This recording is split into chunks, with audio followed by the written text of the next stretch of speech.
சாம்சங்லேருந்து Galaxy M21 அப்படிங்கிற ஒரு mid-range smart ஃபோனை சாம்சங் நிறுவனம் அறிமுகப்படுத்தியிருக்காங்க. ஸோ சாம்சங்கோட கேலக்ஸி M21ல் அப்படி நல்ல விஷயங்கள் இருக்குது. இந்த ஃபோனை வாங்கலாமா, இதோட பாசிட்டிவ் என்ன நெகட்டிவ் என்ன எல்லாத்தையும் இந்த வீடியோவில் பார்க்கலாம். ஸோ சேனல் புதுசாக வந்துருந்தீங்க மறக்காமல் சப்ஸ்கிரைப் பண்ணுங்க, பக்கத்துக்கு பெல் ஐக்கானையும் ப்ரெஸ் பண்ணுங்க. தொடர்ந்து உங்கள் ஆதரவு தாங்க. இப்போ நம்ம வீடியோக்குள்ளே போகலாம்.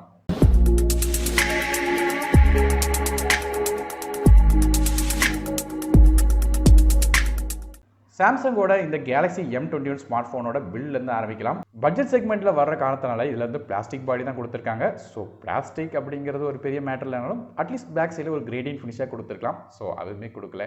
அடுத்ததாக இந்த ஃபோனோட டிஸ்பிளேயை பற்றி பார்க்கலாம். சாம்சங் இதில் வந்து 6.4 inch full HD plus AMOLED display கொடுத்துருக்காங்க. சாம்சங் இதை இன்ஃபினிட்டி யூ டிஸ்பிளே அப்படி சொல்கிறாங்க. காரணம் வந்து இது வாட்டர் ஆஃப் நாச் டிஸ்பிளேயாக வர்ற காரணத்தினால இன்ஃபினிட்டி யூ டிஸ்பிளே சொல்கிறாங்க. சைடில் பார்க்கறதுக்கு பெசல்ஸ் அந்த அளவுக்கு இல்லைனாலும் ஃபோன் பார்க்கறதுக்கு நல்லாவே இருக்குது. அடுத்தபடியாக பெர்ஃபார்மன்ஸை பற்றி பார்க்கலாம். பெர்ஃபார்மன்ஸ் அப்படின்னு பார்க்கும்போது இந்த ஃபோனில் எக்ஸ்னாக்ஸோட 9611 அப்படிங்கிற சிப்செட் கொடுத்துருக்காங்க. இது ஒரு octacore chipset. Maximum clock speed வந்து 2.3 GHz வரையும் போகுது. கிராஃபிக்ஸ்க்காக இதில் வந்து மாலி G72 MP3 GPU கொடுத்துருக்காங்க. ஸோ பெர்ஃபார்மன்ஸ் எப்படின்னு கேட்டிங்கன்னா பப்ஜி கேம்ஸ் விளாடணும்னு நினச்சா கூட ஹை செட்டிங்ஸில் ஈஸியாக விளாடலாம். 1-2 இடத்துல வேணால் ஃப்ரேம் ட்ராப்ஸ் இருக்கும், ஆனால் ஹை செட்டிங்ஸில் விளாட முடியும். ஸோ ஆல்பாட் 9 மாதிரியான மோஸ்ட் ஆஃப் த கேம்ஸ் வந்து கண்டிப்பாக இந்த ஃபோனை நல்லா விளாடும். ரேம் மற்றும் இன்டர்னல் ஸ்டோரேஜ் பொறுத்தவரையும் இந்த ஃபோன் 2 டிஃபரெண்டான கான்ஃபிகரேஷன் வருது. ஒன்று 4GB RAM with 64GB storage, இன்னொரு 4GB RAM with 120GB storage வருது. ஸ்டோரேஜ் பொறுத்தவரையும் UFS 2.1 பயன்படுத்தியிருக்காங்க. அது மட்டும் இல்லாமல் RAM வெர்ஷன் வந்து LPDDR4X RAM பயன்படுத்துறாங்க. மைக்ரோ SD கார்டு சப்போர்ட் இருக்கு. 512GB RAM எக்ஸ்டெண்டபிள் பண்ணிக்கலாம். ஹைபிரிட் சிம் செட்டாக வர காரணத்தினால 2 சிம் கார்டு அப்படி இல்லைனா ஒரு சிம் ஒரு மைக்ரோ SD கார்டும் அட் டைமில் யூஸ் பண்ணலாம். ஃபோனோட OS பற்றி பேசும்போது இது ஆண்ட்ராய்ட் 10ல் ரன் ஆகுது. சாம்சங்கோட லேட்டஸ்டான 1UI 2.0 இன்டர்ஃபேஸ் ரன் ஆகிட்டு இருக்கு. 1UI 2.0 பேசிக்காக பார்த்தீங்கன்னா நிறைய ஃபீச்சர்ஸோட வருது. ஸோ கண்டிப்பாக சாம்சங்ல இருந்து எல்லா ஃபீச்சர்ஸும் இதுலையும் இருக்கு. அடுத்ததாக இந்த ஃபோனோட கேமரா ஸ்கோர். கேமரா ஒரு 48 மெகாபிக்சல் பிரைமரி சென்சார் கொடுத்துருக்காங்க. LED ஃபிளாஷ் சப்போர்ட்டோட வருது. ரெண்டாவது கேமரா ஒரு 8 மெகாபிக்சல் அல்ட்ரா வைட் சென்சார் கொடுத்துருக்காங்க. 123 டிகிரி வரையும் அல்ட்ரா வைட் ஷாட்ஸ் எடுக்க முடியும். இது f2.2 ஆப்பர்ச்சரில் வருது. மூணாவது கேமரா ஒரு 5 மெகாபிக்சல் டெப்த் சென்சார். இது f2.2 ஆப்பர்ச்சரில் வருது. ஸோ ஆக மொத்தம் ஃபோனோட பேக் சைடில் 3 கேமரா கொடுத்துருக்காங்க. செல்ஃபி கேமராக்கு வரும். செல்ஃபி கேமரா பற்றி பேசும்போது இல்லை ஃப்ரண்ட் சைடில் 20 மெகாபிக்சல் ஃப்ரண்ட் ஃபேசிங் கேமரா கொடுத்துருக்காங்க. இது f2.0 ஆப்பர்ச்சரில் வருது. பேக் சைட் கேமராவில் நமக்கு ஸ்லோ மோஷன், டைம் லாப்ஸ் மாதிரியான நிறைய ஃபீச்சர்ஸ் கொடுத்துருக்காங்க. ஃபோனோட வெயிட் அப்படின்னு பார்த்துட்டோன்னா இது பிளாஸ்டிக் பாடிங்கிற காரணத்தினால வெயிட் வந்து 200 கிராம் கீழே வந்திருக்கு. அதாவது 188 கிராம் வருது. ஃபிங்கர் பிரிண்ட் ஸ்கேனர் ஃபோனோட பேக் சைடில் வச்சுருக்காங்க.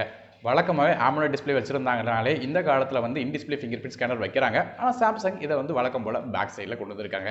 நீங்கள் என்ன நினைக்கிறீங்க? In display finger print scanner பெட்டரா இல்லைனா ஃபோனோட பேக் சைடில் ஃபிங்கர் பிரிண்ட் ஸ்கேனர் பெட்டரா?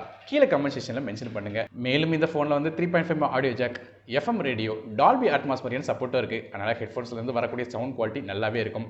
இந்த ஃபோனோட பெரிய ப்ளஸ் பாயிண்ட் என்ன கேட்டிங்கன்னா இந்த ஃபோனோட பேட்டரி தான்.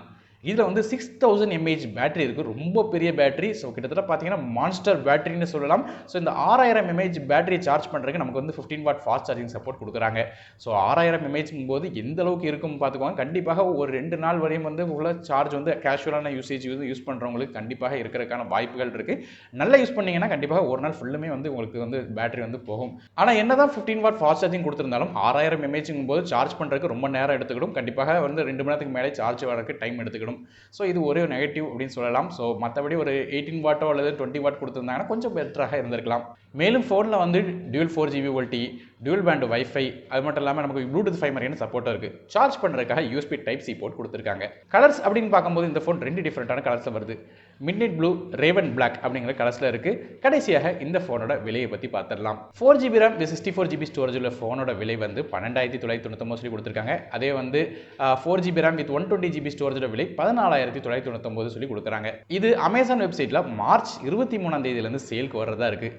ஸோ இந்த ஃபோனை யாருக்கு ரெக்கமெண்ட் பண்ணலாம் அப்படின்னு கேட்டிங்கன்னா நார்மலான கேஷுவல் யூசேஜ், அது மட்டும் இல்லாமல் AMOLED டிஸ்பிளே, இது போக வந்து நமக்கு 6000 mAh பெரிய பேட்டரி இருக்குது. ஸோ இது மூலமாக வந்து உங்களுக்கு பேட்டரி லைஃப் ரொம்ப முக்கியம் அப்படின்னு நினைக்கிறவங்களுக்கு, அதுவும் கேமிங் கேஷுவலாக பண்ணணும்னு நினைக்கிறவங்களுக்கு கண்டிப்பாக இது உகந்ததாக இருக்கும். பப்ஜி கூட இந்த ஃபோனில் எளிதாக விளையாட முடியும். அது மட்டும் இல்லாமல் 6000 mAh பேட்டரி இருக்கிற காரணத்தினால ரொம்ப நேரத்துக்கு வந்து உங்கள் ஃபோன் வந்து தாக்குப்பிடிக்கும் பேட்டரி லைஃப்பில். ஸோ கண்டிப்பாக இந்த ஃபோன் வாங்கலாம். ஸோ இதோட பயனுள்ள லிங்க்ஸை கீழே டிஸ்கிரிப்ஷனில் கொடுக்குற செக் பண்ணி பார்த்துக்கோங்க. வீடியோ பயனுள்ள இருந்துச்சு மறக்காமல் லைக் பண்ணுங்கள், ஃப்ரெண்ட்ஸ் மற்றும் ஃபேமிலிஸ்க்கு ஷேர் பண்ணுங்கள். சேனலை மறக்காமல் சப்ஸ்கிரைப் பண்ணிட்டு பக்கத்துக்கு பெல் ஐக்கானையும் ப்ரெஸ் பண்ணி தொடர்ந்து உங்கள் ஆதரவு தாங்க. நான் அருண் டெக்கி தமிழுக்காக மற்ற வீடியோ உங்களை சந்திக்க வரை நன்றி, வணக்கம்.